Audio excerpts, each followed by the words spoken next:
Hello friends, welcome back to my channel. चलिए हम लोगों ने जो 10 स्टॉक सिलेक्ट करके रखा है, यहाँ पे आप लोग देख पा रहे होंगे। इन स्टॉकों पे हम लोग पर डे एनालिसिस करने की कोशिश करते हैं और देखते हैं और समझते हैं कि कौन से स्टॉक में किस तरह का मोमेंटम रह सकता है। तो मैं एक वीडियो प्रीवियस डे को पोस्ट किया था। उस वीडियो में मैंने बताया था how to select intraday stock. तो देखिए मैंने उस वीडियो में मैंने एक ही चीज बताने की कोशिश किया है, जो पर डे अलग अलग स्टॉक के पीछे मत दौड़िए।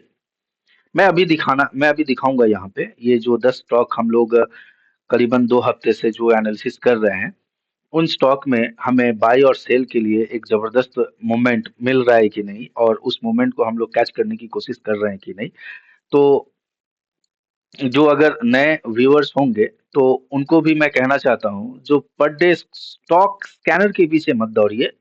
10 स्टॉक, 5 स्टॉक अपने अकॉर्डिंग, अपने कैपिटल के अकॉर्डिंग सिलेक्ट कीजिए एंड उस पे पर डे ट्रेड करने की कोशिश कीजिए, जिससे हम और आप एक प्राइस एक्शन को बहुत नजदीकी तौर पे और बहुत अच्छी तरह से समझ सकते हैं, और कल के डेट में जाके एक अच्छे खासे प्रॉफिटेबल ट्रेडर बन सकते हैं। तो चलिए वीडियो को शुरू करते हैं। फर्स्ट स्टॉक है आईसीआईसीआई बैंक। आईसीआईसीआई बैंक को अगर डे टाइम फ्रेम पे देखते हैं तो आईसीआईसीआई बैंक में एक हमें लोअर लेवल से पुल बैक देखने को मिला है, और मैंने आप लोगों को ये कुछ लेवल मार्क करके दिया था। मैंने कहा था जो आईसीआईसीआई बैंक 1213 14 के ऊपर जब तक ना जाए, तब तक यहाँ पे एक बेयरिश सेंटिमेंट बना रह सकता है। लेकिन इसने 1215-20 के आसपास के लेवल को अप्रोच करने की कोशिश किया, लेकिन क्लोजिंग हमें इस लेवल के नीचे ही मिला है। ये 1213 के लेवल के नीचे मिला है। तो अगले दिन इसमें किस तरह का मोमेंटम रह सकता है, इसको 15 मिनट टाइम फ्रेम पर हम लोग देखते और समझते हैं। देखिए 15 मिनट टाइम फ्रेम पर अगर हम लोग स्विच होते हैं तो यहाँ पे सबसे बड़ी बात है, आप लोग अगर देख सकते होंगे, यहाँ पे मैं एक छोटी सी बात ऐड करना चाहूंगा। यहाँ पे देखिए आप आईसीआईसीआई बैंक आप लोग जानते हैं। जो इसका चार्ट अगर आप मिलाइए और बैंक निफ्टी का, तो देखिए हूबहू वैसा ही एक्ट कर रहा है, और दोनों का चार्ट फॉर्मेशन कुछ हद तक एक जैसा ही है। तो मैं इसीलिए आप लोगों को कहता हूँ, जो स्टॉक्स को सिलेक्ट करके ट्रेड कीजिए और प्राइस एक्शन को समझिए, क्योंकि कल के डेट में आप फ्यूचर एंड ऑप्शन में भी ट्रेड कर सकते हैं। तो उस समय भी आप लोग प्राइस एक्शन को बहुत अच्छी तरह से समझ सकते हैं। तो यहाँ पे देखिए मैंने जो लेवल ड्रॉ किया था, यहाँ पे इस लेवल को मार्क करके आप लोग रख लीजिए। क्लोजिंग हालांकि 1207 के आसपास मिला है। तो यहाँ पे देखिए मैं इस लेवल पे इंटैक्ट हूँ। आईसीआईसीआई बैंक के यहाँ पे एक ट्रेंड लाइन चलता हुआ आ रहा है, और इस ट्रेंड लाइन का एक ब्रेकआउट भी हमें देखने को मिला। ये जो ट्रेंड लाइन को अगर हम ड्रॉ करते हैं तो ब्रेकआउट हमें देखने को मिल गया है। और यहाँ पे जो है ना, आईसीआईसीआई बैंक अगर देख लीजिए 1225 और 1213 इस जोन के अंदर अगर ट्रेड करता है तो ये आपका नो ट्रेडिंग जोन होगा। ये लेवल जो है नो ट्रेडिंग जोन होगा। हाँ, इसको हम अभी आईसीआईसीआई बैंक का वेट कर सकते हैं। इस अगर ये मान लीजिए यहाँ से एक रिवर्सल पैटर्न आता है और इसके बाद 1213 या 10 के आसपास से ये एक सपोर्ट लेके ब्रेक करने की कोशिश करता है, तब हमारा यहाँ पे इमीडिएट एक बाई पोजीशन क्रिएट होना चाहिए। एंड हमारा टारगेट उस सूरत पे करीबन करीबन 1230 से लेके 1235 के आसपास, इस लेवल के आसपास होना चाहिए। और अगर गैप डाउन खुलता है या फ्लैट खुल के अगर ये नीचे की ओर आता है, तो यहाँ पे सेल मत कीजिएगा इसको, क्योंकि ये जो जोन देख रहे हैं ना, मल्टीपल सपोर्ट जोन है। तो यहाँ से ये बाउंस लेके ऊपर की ओर जा सकता है, और अगर यहाँ से बाउंस लेके अगर ऊपर की ओर जाए तो यहाँ पे एक ट्रेड प्लान करने की, छोटा सा एक ट्रेड प्लान कर सकते हैं आप लोग। तो चलिए नेक्स्ट स्टॉक को देखते और समझते हैं। नेक्स्ट स्टॉक है आपका एसबीआई बैंक। एसबीआई बैंक में भी मैंने जो लेवल मार्क करके रखा था, आप लोग ये देख रहे होंगे। डे टाइम फ्रेम पर अगर इसको देखते हैं तो यहाँ पे देख रहे हैं जो एसबीआई बैंक में भी एक लोअर लेवल से एक रिकवरी देखने को हमें मिला है।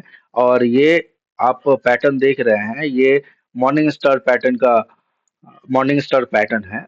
और उम्मीद और देख लीजिए, ये 860 के ऊपर इसमें क्लोजिंग हमें देखने को मिला है। तो इस जगह पे अगर हम लोग देखते हैं सॉरी, देखते हैं जो एसबीआई बैंक में 15 मिनट टाइम फ्रेम पर स्विच करते हैं और देखिए एसबीआई बैंक आप अपना एक बॉटम बॉटम फिनिशिंग कर रहा है।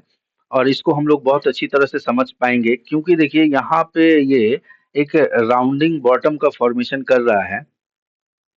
और उम्मीद है जो यहाँ से ये ऊपर की ओर जा सकता है। और उसका टारगेट करीबन करीबन फर्स्ट टारगेट उसका 875 के आसपास हो सकता है। यहाँ पे कंडीशन समझने की कोशिश कीजिए थोड़ा सा। यहाँ पे अगर ये फ्लैट खुल के अगर ऊपर की ओर जाता है तो हमारा टारगेट करीबन 870 से लेके 875 तक होना चाहिए।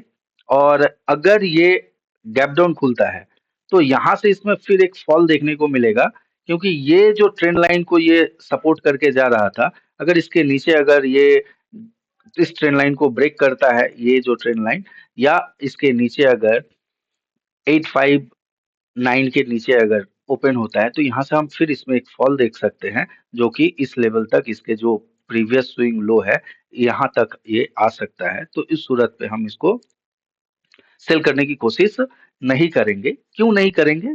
क्योंकि ये कब रिवर्स कर जाए कहना मुश्किल है। मान लीजिए डाउन साइड आए और यहाँ से रिवर्स करना ये शुरू कर दे, जिसके कारण एक अच्छा खासा हमें लॉस भी हो सकता है। तो इसको हम एसबीआई बैंक को कुछ नहीं, सिंपल सी बात है, यहाँ पे एसबीआई बैंक में हमें देखना है जो अगर ये 860 के ऊपर ही अगर रहता है और यहाँ से निकलने की कोशिश करता है तो 870 875 के आसपास तक हमें एक टारगेट प्लान करना होगा। और अगर इस ट्रेंड लाइन को ये ब्रेक भी करता है तो यहाँ पे ये हल्का सा हो सकता है नीचे 850 के लेवल तक आ सकता है और यहाँ से ये बाउंस कर सकता है।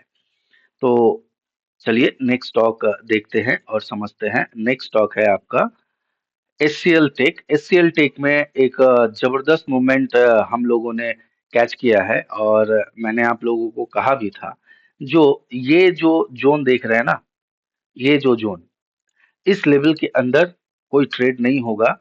क्यों मैंने बताया था? देखिए मैंने कहा था जब तक ये 1600 का लेवल ब्रेक नहीं करता है तब तक हम इसमें एक अच्छा खासा रैली नहीं देख सकते हैं। और नीचे का मैंने लेवल बता दिया था 1578 के आसपास। तो ये गैप अप ओपनिंग हुआ इसमें और गैप अप ओपनिंग होने के बाद देखिए इसमें एक अच्छा खासा हमने अपसाइड की रैली देखा और वन वे रैली देखा हमने। इसने कहीं पर भी अ, एक रिट्रेसमेंट दिखाने की कोशिश भी नहीं किया है। और यहाँ से ये वन वे रैली, हाँ ट्रेड हम लोग यहाँ पे एक प्लान हम लोग को ये इस जोन के आसपास हमें एक ट्रेड मिल सकता था। यहाँ पे उसने एक चैनल बनाया और चैनल बनाने के बाद इसका फिर से इसने ब्रेकआउट दिया।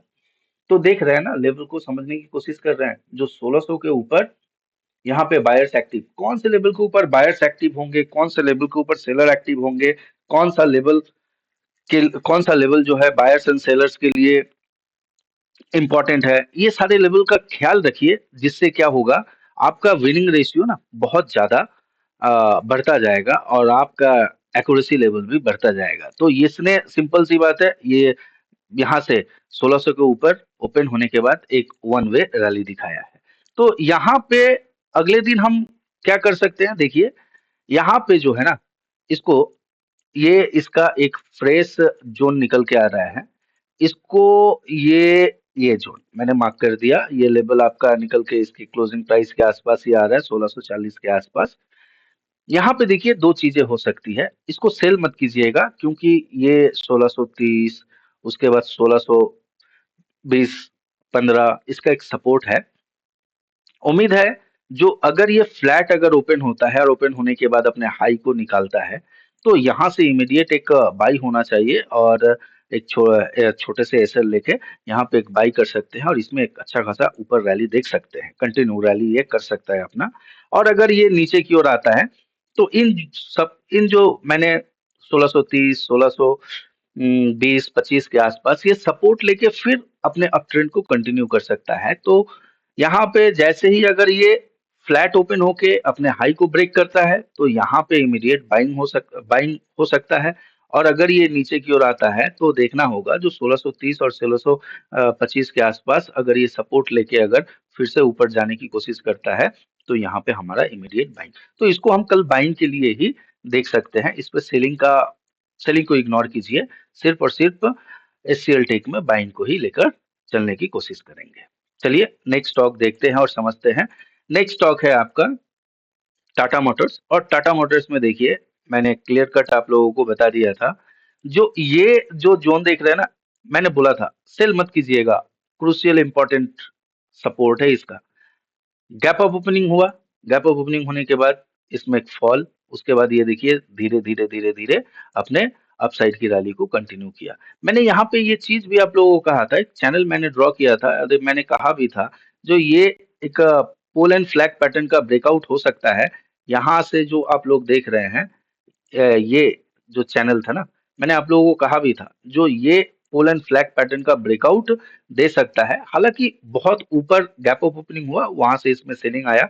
तो ये देख लीजिए इस ट्रेंड लाइन का भी अगर इसको लेके अगर चलते हैं हम लोग तो इसका ब्रेकआउट भी दिया। चलिए इसको एडजस्ट करते हैं। हाँ चलिए, अब ये परफेक्ट हो गया, एक चैनल बन गया है। अब यहाँ पे टाटा मोटर्स को में देखिए सेलिंग करना अभी थोड़ा रिस्की नजर आ रहा है, क्योंकि ये जो पैटर्न क्रिएट कर रहा है ना, ये अभी भी एक अपसाइड का पैटर्न क्रिएट कर रहा है। और यहाँ से इसी चैनल के अंदर ये धीरे धीरे करके अपने अपसाइड की रैली को कंटिन्यू कर सकता है। बेस्ट पोजीशन होता है अगर इस लेवल के आसपास अगर ये 1105 के लेवल पे अगर ये मिलता है, इस लेवल पे अगर आकर मिलता है और यहाँ से फिर ये ऊपर जाने की कोशिश करता है तो यहाँ पे हम इसको फिर से बाई कर सकते हैं। और यहाँ से अगर इस ट्रेंड लाइन को अगर ये ब्रेक करता है तो फिर इसका क्रूशियल इंपॉर्टेंट सपोर्ट करीबन करीबन आपका 1090 के आसपास हो सकता है। इस एरिया तक ये आए और आने के बाद एक दो दिन समय बिताए, उसके बाद ये अपने अप ट्रेंड के रैली को कंटिन्यू करे। लेकिन यहाँ पे सोमवार के लिए बेस्ट सिनारियो लग रहा है जो इस चैनल को ये ब्रेक कर सकता है और अपसाइड की रैली को ये कंटिन्यू कर सकता है। चलिए नेक्स्ट स्टॉक देखते हैं और समझते हैं। हाँ, और टाटा स्टील में एक चीज मैं बताता हूँ, सॉरी टाटा मोटर्स में एक चीज मैं बताता हूँ, ये वीकली ब्रेकआउट स्टॉक भी है तो इसको आप लोग थोड़ा रडार पे रखिएगा, क्योंकि इसमें अच्छे खासे नेक्स्ट वीक हमें एक अच्छा खासा मोमेंटम देखने को मिल सकता है। चलिए नेक्स्ट स्टॉक देखते हैं और समझते हैं। नेक्स्ट स्टॉक है रिलायंस। रिलायंस में मैंने आप लोगों को कहा था, देखिए अभी भी लेवल इंटैक्ट है। मैंने कहा था इस जो मैंने जोन मार्क कर दिया है इसके अंदर किसी भी तरह का कोई ट्रेड नहीं हो सकता है, और इसको अगर थोड़ा फ्रेश करके एडजस्ट करते हैं तो ये पता चलता है। मैंने कहा था 3020 के ऊपर अगर ये निकलता है तो हम एक अच्छा खासा इसको वन वे रैली देख सकते हैं 3050 के आसपास तक। अब देखिए यहाँ पे ये भी अपना बॉटम जो है ना उसको फिनिश कर रहा है यहाँ पे रिलायंस भी, और यहाँ से रिलायंस में भी एक अच्छा खासा मूवमेंट हम देख सकते हैं। और अगर ये देख लीजिए, चलिए इस लेवल को थोड़ा एडजस्ट करते हैं, इसको पहले रिमूव किया एंड इसको लेके आया यहाँ पे। देखिए यहाँ पे समझिए अगर ये फ्लैट ओपन होता है तो इसमें एक हम वन वे रैली देख सकते हैं कल के डेट में, जो कि करीबन 3060 से लेके 3070 के लेवल तक इसे जाते हुए हम कल के डेट में देख सकते हैं। टारगेट वहीं तक प्लान कीजिएगा, इसके ऊपर का गैप को ये कल फिल कर सकता है कि नहीं नेक्स्ट डे, सॉरी कहना मुश्किल है। लेकिन अभी फिलहाल यहाँ पे एक अच्छा खासा ये एक राउंडिंग बॉटम का फॉर्मेशन करता हुआ अभी तक नजर दे रहा है। तो यहाँ पे अगर ये अपने आज के 3020 के ऊपर अगर ये ओपन होता है और यहाँ से निकलने की कोशिश करता है तो वन वे रैली हम 3060 से लेके 3070 तक इसको देख सकते हैं। और सेल मैं इसीलिए इसमें मना करूंगा, अभी फिलहाल रिलायंस में सेल मना करूंगा, क्योंकि देखिए ये जो जोन है ना 3000 का जोन है, ये इसके लिए एक सपोर्ट का काम करेगा। और अगर इसको ये ब्रेक करता है तो फिर से 3080-90 जो है इसमें एक सपोर्ट ले सकता है इस जोन से, और यहाँ से फिर ये बाउंस कर सकता है। तो यहाँ पे बेस्ट सिनारियो रिलायंस को सिर्फ और सिर्फ बाई के लिए रखिए। फ्लैट या हल्का गैप डाउन ओपन होने के बाद अगर ये अपने 3020 के लेवल को निकलता है तो यहाँ से एक अच्छा खासा हम वन वे रैली ऊपर देख सकते हैं। नेक्स्ट स्टॉक, चलिए नेक्स्ट स्टॉक देखते हैं। नेक्स्ट स्टॉक है हमारा बीपीसीएल। बीपीसीएल में मैंने जो देखिए, मैंने ये जो ट्रेंड लाइन, सॉरी, ये जो रेजिस्टेंस मार्क किया था, इस रेजिस्टेंस के आसपास ही मैंने बोला था बीपीसीएल में सेल मत कीजिएगा, क्योंकि देखिए सेल, देखिए ये जो जोन है ना, इसका एक क्रूशियल सपोर्ट है, और बीपीसीएल गैप अप ओपनिंग होने के बाद यहीं से सपोर्ट लेने के बाद फिर से करीबन करीबन 329 के आसपास आके ये क्लोजिंग किया है, और उम्मीद है यहाँ से एक इसमें एक अपसाइड की रैली हम देख सकते हैं। और यहाँ से जो रैली आएगी ना, बहुत फास्ट रैली आएगी। आप लोग इसको नोट करके रखिएगा, क्योंकि ये बीपीसीएल का एक इम्पॉर्टेंट रेजिस्टेंस जोन है, और उम्मीद है ये फ्लैट ओपन हो या हल्का गैप अप ओपन हो, ओपन होने के बाद ही इसमें एक जबरदस्त रैली हम देख सकते हैं। और अगर यहाँ से फ्लैट ओपन होके हल्का अगर नीचे की ओर आता है तो फिर ये जो जोन है ना, ये जोन इसके लिए सपोर्ट का काम करेगा। तो यहाँ से भी हो सकता है, अगर ये ब्रेक करने की कोशिश करे तो एक डब्लू पैटर्न का फॉर्मेशन होगा, और यहाँ पे हमारा एक बाई का प्लान होगा, और एक अच्छे खासे टारगेट के लिए हम प्लान कर सकते हैं। और अगर फ्लैट ओपन होके या हल्का गैप अप ओपन होके अगर निकलता है तो उस सूरत पे हम एक रिट्रेसमेंट का छोटा मोटा एक रिट्रेसमेंट देख के एक एंट्री का प्लान कर सकते हैं। चलिए नेक्स्ट स्टॉक देखते हैं और समझते हैं। नेक्स्ट स्टॉक है आपका एलटी। एलटी में देखिए, मैंने ये जो जोन कहा था एलटी का, ये देख रहे हैं ना, गिरने के बाद मैंने ये जोन बताया था जो 3500 का जो लेवल है, इसके लिए बहुत ही क्रूशियल सपोर्ट है। और उसने, एलटी ने 2 दिन से करीबन एक हायर हाई फॉर्मेशन बना के अपने क्लोजिंग प्राइस के आसपास आके एलटी पे यहाँ पे क्लोजिंग मिला है। तो एलटी में यहाँ पे थोड़ा सा मार्क करने वाली बात ये है, जो अगर ये अपने क्लोजिंग यानी करीबन करीबन 3710 का लेवल अगर ब्रेक करता है, गैप अप हल्का ओपन या फ्लैट ओपन होकर अगर 3710 का लेवल ब्रेक करता है, तो इसमें एलटी में एक अच्छा खासा हम फिर से अपसाइड का रैली देख सकते हैं, क्योंकि ये एक जबरदस्त फॉर्मेशन हायर हाई बनाते हुए इंट्राडे बेसिस पे अपसाइड की ट्रेंड को कंटिन्यू कर रहा है। तो यहाँ से ही हम इसको एक अच्छा खासा इसमें फिर से रैली देख सकते हैं। और यहाँ से अगर ये मान लीजिए अगर फ्लैट ओपन हुआ या गैप अप ओपन हुआ, तो ओपन होने के बाद यहाँ से फिर से सपोर्ट लेके अगर वो ऊपर की ओर जाए तो फिर यहाँ पे हमारा एक पोजीशन बन सकता है। या फ्लैट ओपन होने के बाद अगर ये हल्का नीचे आए तो सेल मत कीजिएगा। 3360, 3335, 40, सॉरी 3660, 3635, 40, इसका एक मल्टीपल सपोर्ट हो सकता है, जहां से ये बाउंस करके ऊपर की ओर जा सकता है। तो एलटी को सिर्फ और सिर्फ बाई के लिए प्लान करके चलिए नेक्स्ट डे के लिए। चलिए नेक्स्ट स्टॉक देखते और समझते हैं। नेक्स्ट स्टॉक है आपका सिप्ला। सिप्ला में मैंने बता दिया था, मार्क कर दिया था, देखिए अभी भी लेवल इंटैक्ट है। मैंने कहा था 1510 से लेके 1520 के अंदर किसी भी तरह का कोई ट्रेड नहीं होगा इस जोन के अंदर। और सिप्ला में हूबहू देखिए, जैसे ही फर्स्ट कैंडल इसको ब्रेक करता है एंड हल्का रिट्रेसमेंट लेने के बाद एक अच्छा खासा, मैंने बताया था जो हमारा फर्स्ट टारगेट इस जोन के आसपास होना चाहिए, और हमें फर्स्ट टारगेट भी मिला, और एक अच्छा खासा रैली हमें सिप्ला में देखने को मिला है। तो सिप्ला में ये सारे लेवल अभी मैं रिमूव करता हूँ, और सिप्ला में फ्रेश लेवल निकल के आ रहा है, जिसको डे टाइम फ्रेम पर अगर स्विच करते हैं तो और अच्छी तरह से हम देख पाएंगे। सिप्ला जो है ना, अभी अपने इस हाई के पास ही खड़ा है। ये जो हाई देख रहे हैं ना, ये हाई देख लीजिए, ये हाई निकल के आता है आपका 1580 के आसपास। और अगर ये 1580, चलिए 15 मिनट टाइम फ्रेम पर आ जाते हैं, 15 मिनट पे देखते हैं 1580 के लेवल को अगर ये ब्रेक करके अपने अपसाइड की रैली को अगर ये कंटिन्यू करता है तो फिर इसमें एक अच्छा खासा बाई हम देख सकते हैं। और अगर ये हल्का गैप डाउन या फ्लैट ओपन होके अगर ये फिर नीचे की ओर आ रहा है तो यहाँ से फिर अभी करीबन 1540 तक कोई सपोर्ट है नहीं, तो ये यहाँ से स्लोली स्लोली स्लोली स्लोली नीचे आ सकता है, और 1540 के आसपास सपोर्ट ले सकता है। सिप्ला में देखिए बेस्ट सिनारियो हो सकता है अगर ये फ्लैट ओपन होता है और होने के बाद अपने 1600 के लेवल को अगर ब्रेक करता है, या 1600 के ऊपर ओपन होता है और यहाँ से एक रैली दिखाता है, तो फिर से सिप्ला में हम अच्छा खासा रैली देख सकते हैं। और अगर यहाँ पे अगर गैप डाउन ओपन होता है तो यहाँ पे प्राइस एक्शन को देखेंगे, और अगर ये हायर लो फॉर्मेशन बनाते हुए अगर नीचे आता है तो यहाँ पे एक सपोर्ट ब्रेक होने के बाद यहाँ पे हम सेल कर सकते हैं। चलिए नेक्स्ट स्टॉक देखते हैं और समझते हैं। नेक्स्ट स्टॉक है आपका टाटा कंज्यूमर। टाटा कंज्यूमर में देखिए मैंने जो लेवल मार्क करके रखा था, जो रेजिस्टेंस जोन हूँ बहू टाटा कंज्यूमर अभी उसी के पास ट्रेड कर रहा है।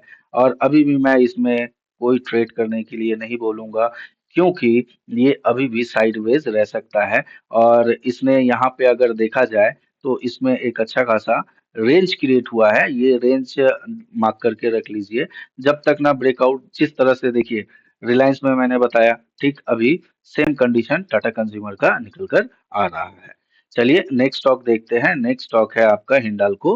हिंडाल्को में मैंने देखिए ये लेवल, सारे लेवल मार्क है, देख रहे हैं लेवल के आसपास, जोन के आसपास किस तरह से प्राइस सपोर्ट एंड रेजिस्टेंस ले रहा है। तो समझने की कोशिश कीजिए, मैंने कहा था जो इस जोन के आसपास यहाँ पे अगर फ्लैट हल्का ओपन होता है, ओपन होने के बाद अगर आगे ऊपर की ओर जाता है तो ये सारे जो 656-57, ये जो लेवल है 660 का लेवल, ये हमारा एक फर्स्ट टारगेट होगा। लेकिन ये गैप अप ओपन हुआ, गैप अप ओपन होने के बाद इसी जोन के आसपास सपोर्ट लेने के बाद एकदम हायर हाई फॉर्मेशन बनाते हुए, और देखिए 660 के आसपास फिर से सपोर्ट लिया। और यहाँ पे एक, देखिए ये एक चीज नोट डाउन कीजिए, मॉर्निंग स्टार पैटर्न बनाने का कोशिश किया और यहाँ से फिर ये ऊपर की ओर निकला। तो सिप्ला में सिंपल सी बात है, सॉरी हिंडाल्को में सिंपल सी बात है, हम यहाँ पर फिर से एक बाई प्लान करके चल सकते हैं। अगर ये करीबन करीबन ये जो इसका जोन है, इसको मैं थोड़ा रेक्टिफाई करता हूँ, यस 675 का लेवल, ये जैसे ही फ्लैट ओपन होने के बाद अगर निकलता है तो हिंडाल्को में फिर से हम एक अपसाइड का रैली देख सकते हैं। और अगर ये 660 के लेवल को अगर ब्रेक करता है, हल्का गैप डाउन ओपन होता है और या फ्लैट ओपन होके अगर इस लेवल को फिर से 660 के लेवल को ब्रेक करता है तो हम इसको 600 55 56 के आसपास आते हुए देख सकते हैं। और यहाँ से अगर एक बाउंस हमें देखने को मिलता है तो इस जोन के आसपास हम एक बाई प्लान करके चल सकते हैं, और जो कि हमारा टारगेट 670 के आसपास हो सकता है। और अगर ये फ्लैट या हल्का गैप अप ओपन होता है तो यहाँ से इसको हम इसको निकलने देंगे। पहले 675 के लेवल को देखते हैं किस तरह से एक्ट करता है, क्योंकि यहाँ से हो सकता है रेजिस्टेंस लेके फिर थोड़ा नीचे आए, फिर ये ब्रेकआउट दे। तो बेस्ट सिनारियो ये होगा, अगर यहाँ से ये ब्रेकआउट दे रहा है तो इसमें हम बाई प्लान करके चल सकते हैं। चलिए, अगर वीडियो आप लोगों को पसंद आया है तो वीडियो को लाइक कीजिए, सब्सक्राइब कीजिए, अपने दोस्तों के साथ शेयर कीजिए।